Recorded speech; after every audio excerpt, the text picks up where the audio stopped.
घुंघराले बाल। राइना बचपन से ही खूब सुंदर थी।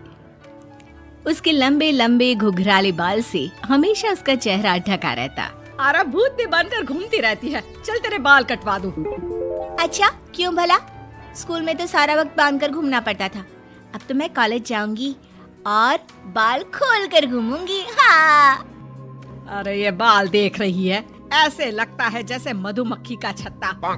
खैर, घने घने घुंघराले बालों से राइना सुंदर तो लगती, लेकिन उसे संभालना उसके लिए बड़ा काम था।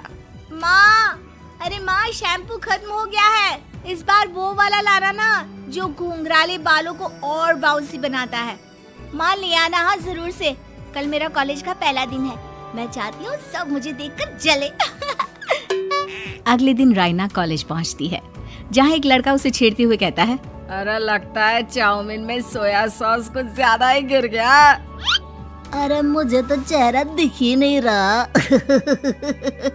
लड़कियां भी राइना का मजाक उड़ाती है। अरे यार, ये कंगना की कॉपी करके कौन आया है? लोकल कंगना और कौन? राइना को सभी पर गुस्सा आता है, लेकिन वो कुछ नहीं कहती। स्कूल में तो बाल बंधे ही रहते थे, लेकिन कॉलेज में राइना एक लड़की से कहती है, हाय, मेरा नाम राइना है, मुझे आर्ट्स डिपार्टमेंट में जाना है। कहाँ से है रास्ता? अपने बाल हटाकर देखो, सामने ही बोर्ड लगा है। राइना को कॉलेज में भी दोस्त बनाने में दिक्कत आ रही थी। वो रोते रोते घर आ जाती है। माँ, मैं क्या करूं? आज तो सारे दिन लोगों ने न जाने क्या क्या बोलकर मेरा मजाक ही बना कर रख दिया। माँ प्लीज कुछ करो ना मेरे बालों का। मैंने तो पहले ही कहा था कटा दे, पर तू। अरे कटाने से क्या होगा, उल्टा जो थोड़े बांध कर ये इन्हें समेट सकती है ना, वो भी नहीं कर पाएगी। तो क्या मेरी कोई दोस्त नहीं बनेगी कॉलेज में, या मैं हमेशा लोगों के मजाक का ही शिकार होती रहूंगी? राइना जोर जोर से रोने लगती है। तभी उसका छोटा भाई आ जाता है और राइना के बालों के बीच एक पेंसिल छुपा देता है। तभी उसका दोस्त भी पीछे से आ जाता है। अरे ढूंढो ढूंढो, कहाँ है पेंसिल? मैं नहीं बताऊंगा। दोस्त काफी कोशिश करता है, लेकिन उसे पेंसिल नहीं मिलती। वो वहाँ से चला जाता है।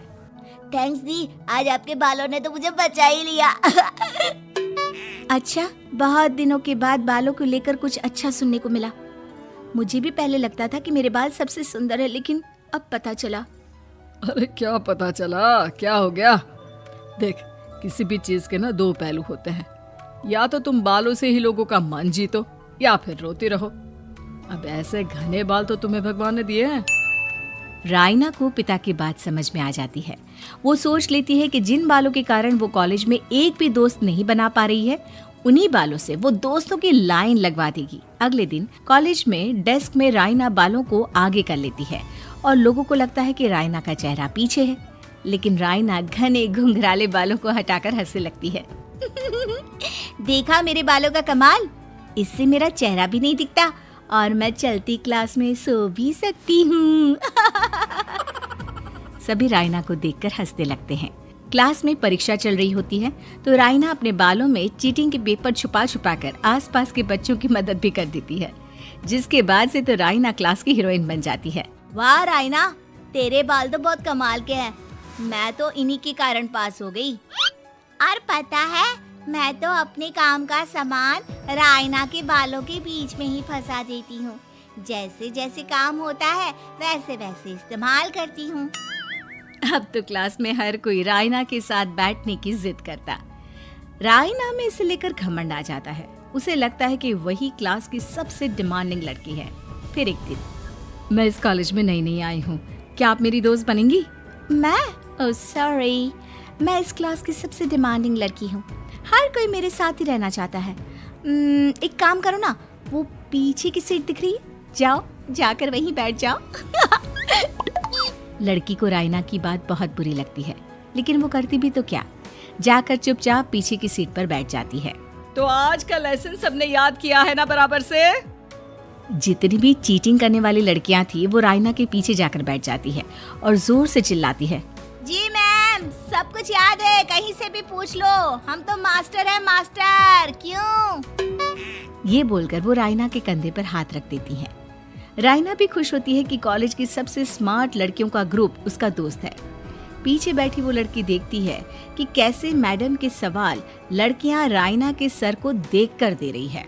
शाबाश, मुझे खुशी है कि तुम लोग इतनी अच्छी पढ़ाई करने लगी हो। मैं प्रिंसिपल से कहकर तुम लोगों की स्कॉलरशिप की बात करूंगी, जिससे तुम लोगों के माता पिता का पैसा जो फीस में लग रहा है वो बच जाए।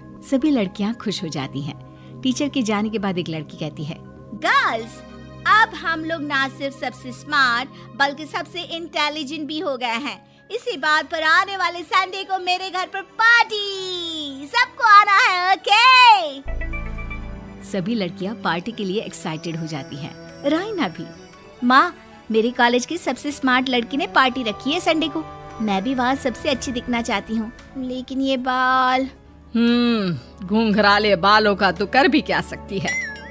तभी उन लोगों की नजर पार्लर के एक इश्तिहार पर पड़ती है जो 3000 रुपए में बाल स्ट्रेट कर रहा था। माँ, मुझे पैसे देना, मैं बाल सीधे करवा कर आती हूँ। संडे को पार्टी में सबसे अच्छी लगूंगी। बस फिर क्या था, अपने घुंघराले बालों को रायना पार्लर जाकर स्ट्रेट यानी कि सीधा करवा लेती है। और फिर पार्टी वाले दिन, हाय गर्ल्स, कैसी लग रही हूँ मैं? ओह नो, शिट, ये क्या करवा लिया बालों का हाल। और जिसके घर पार्टी थी वो लड़की, अरे ये क्या करवा लिया? तुम्हें मालूम नहीं है, जिस बालों में चीटिंग रखकर हम लोग टीचर के अगर इम्प्रेशन जमाते थे, उन बालों को तुमने। अरे हमें तो स्कॉलरशिप भी मिलने वाला था, अब तुमने बाल सीधे करवा लिए। अब तुम हम लोगों के लिए किसी काम की नहीं हो। अरे लेकिन हम दोस्त तो है ना, क्या मैं अच्छी नहीं लग रही हूँ? हमें तेरे अच्छे और बुरे लगने की कोई जरूरत नहीं है। हम लोगों को तेरे बालों से फायदा था, अब वो नहीं है, तो हम तेरे दोस्त भी नहीं है। जाकर बाल वापस घुंघराले करके आ, तभी तो हम लोगों की दोस्त बन सकती है। रायना रोते रोते घर आती है और माँ को सारी बात बता देती है। माँ, ला पैसे दे, मैं बाजार जाकर बाल ठीक करा के आती हूँ।